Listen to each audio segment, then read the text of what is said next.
Warga Cirebon protes, PBB naik sampai 1000%. Ada dari yang 6,4 juta jadi 63 juta. Tapi Bu, saya ngomong-ngomong saya mau nanya Bu. Ibu kelompok Ogegas apa kelompok perubahan? Tahu nggak di Jakarta dulu ada namanya gubernur yang cerdas, yang pintar, ya, yang menggratiskan pajak bumi dan bangunan, ya. Ibu pilih nggak kemarin? Ya, orang Cirebon pilih nggak? Coba kalau itu jadi presiden. Wah, makmur bangsa ini. Koruptor hilang tuh ya, ditumpas habis. Nggak bakalan ada masyarakat yang teraniaya oleh pajak. Nggak bakalan ada masyarakat yang tergusur oleh kepentingan oligarki. Ya. Jadi kalau ibu ini yang protes, ini kelompok oke gas, ya nikmatin aja Bu ya. Jangan ngeluh. Bayar, bayar, bayar. Bayar. Pada dasarnya mereka yang mampu harus menggunakan kemampuannya karena di dalam setiap rezeki dan harta yang kamu dapatkan ada hak orang lain. Bukan ustazah ya dalam hal ini. Tapi ini karena Menteri Keuangan juga dalam setiap rezeki ada hak orang lain. Caranya hak orang lain itu diberikan ada yang melalui zakat, ada yang melalui wakaf, ada yang melalui pajak.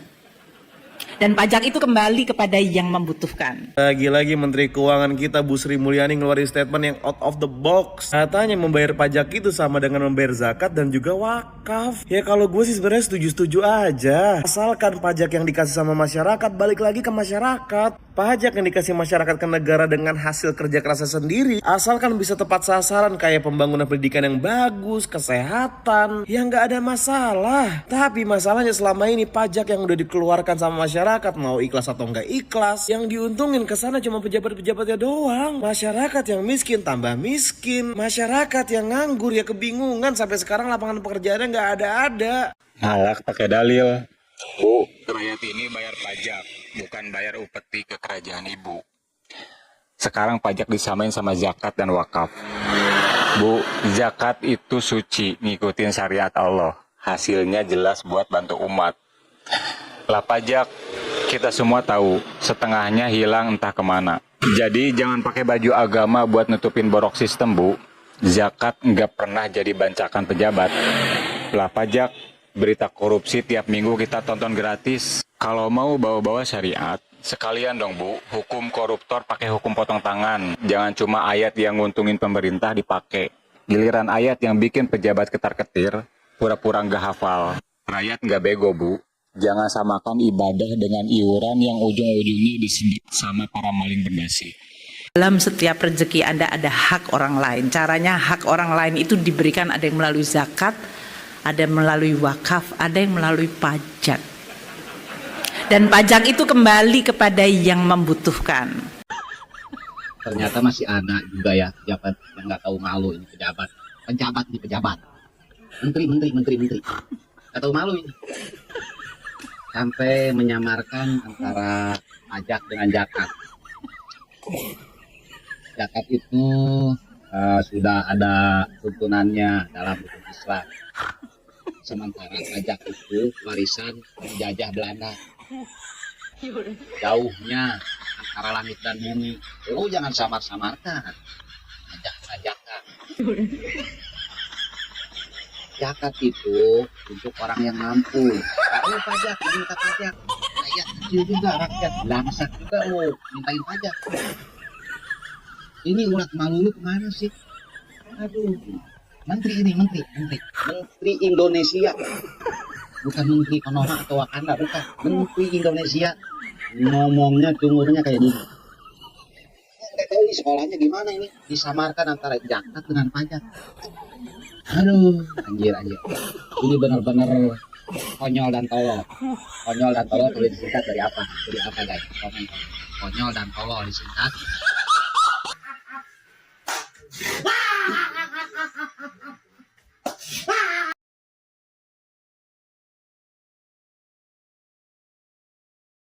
Tidak boleh rakyat kita ajarikan meminta-minta terus, sedekah terus. Tidak boleh ajari rakyat kita ajari sedekah. Tapi kita harus ajari rakyat kita kreatif, produktif. Rakyat Indonesia pejuang-pejuang, patriot-patriot yang kemerdekaan walaupun susah kita memberi, bukan meminta. Kepada Presiden Prabowo Subianto yang saya hormati, saya berharap Presiden Prabowo bisa mengambil langkah tegas untuk memecat Zulkifli Hasan sebagai menteri.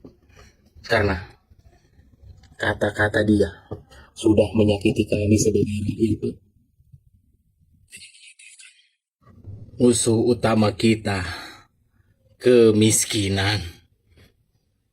Padahal rakyat miskin adalah korban dari kebiadaban, adalah korban dari keharakusan, adalah korban dari para koruptor yang tidak mempunyai hati nurani, yang hanya mementingkan diri sendiri, yang hanya mementingkan partai, yang hanya mementingkan kelompok, bukan mementingkan bangsa dan negara ini. Kenapa saya sebut itu? Apa yang sudah lakukan oleh Zulkifli Hasan sebagai Menteri Ekonomi pada saat Presiden Jokowi? Apakah ekonomi kita bertumbuh? Justru ekonomi kita malah hancur, carut marut, lapangan pekerjaan sulit, ya, harga bahan pangan mahal. Apakah kami teriak? Kami tetap berjalan, kami tetap bersabar, kami tetap menunggu. Kalian bekerja, kalian sebagai pejabat gagal untuk memberikan rasa kenyamanan, keadilan, kesejahteraan. Ya kan? Kami tidak begitu protes. Tetapi kali ini kami protes karena apa? Kata-kata Zulkifli Hasan tidak layak, tidak pantas seorang pejabat berbicara seperti itu. Pejabat tidak punya moral etika, ya, tidak bercermin bahwa apa yang dia makan, apa yang dia gunakan, baju dinas, rumah dinas, mobil dinas, ya, bahkan persenan-persenan dari gaji dia, itu bersumber dari APBN negara, yang dimana bersumber dari pajak, bersumber dari keringat rakyat. Sungguh tidak tahu malu. Ya. Daripada itu, saya memohon kepada Presiden Prabowo Subianto untuk memecat Zulkifli Hasan sebagai menteri. Ya. Tolong Pak, kami sudah lelah sebagai rakyat Indonesia.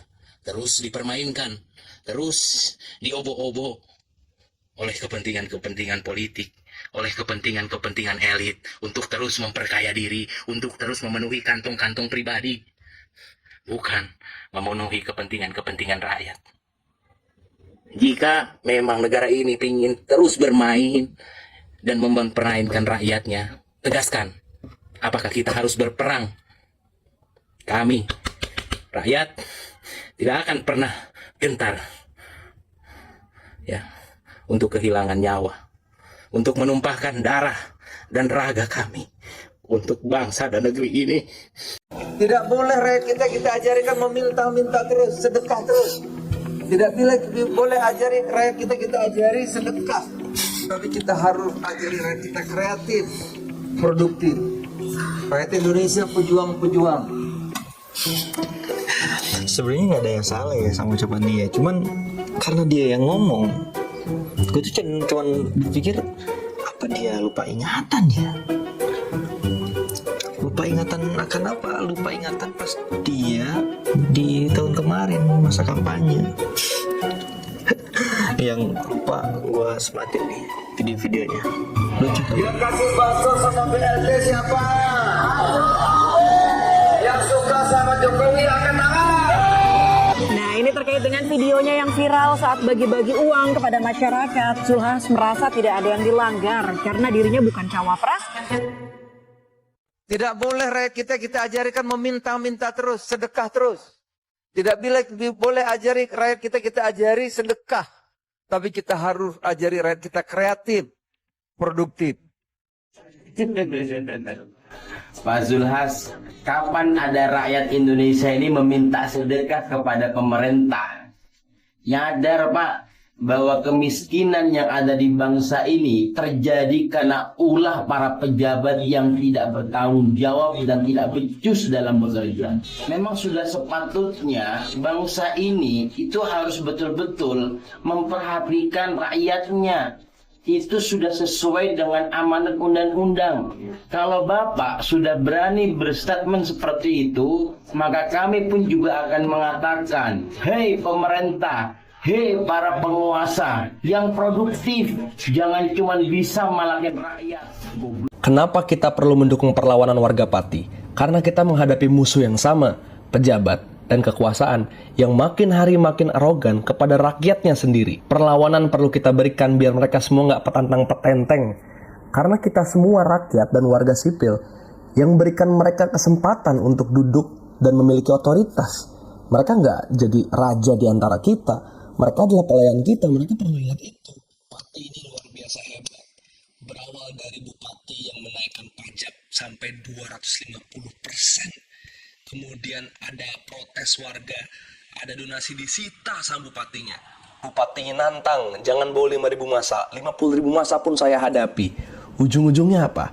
Minta maaf, ujung-ujungnya ditimpukin botol, dan sekarang menuju pemakzulan bupatinya. Harus kita dukung. Kalau Bupati Pati nggak sampai turun, nggak sampai dimakzulkan, nggak sampai dijatuhkan, ya kita akan melihat pejabat-pejabat lain di daerah lain maupun nasional akan punya arogansi dan petantang-petantang yang sama.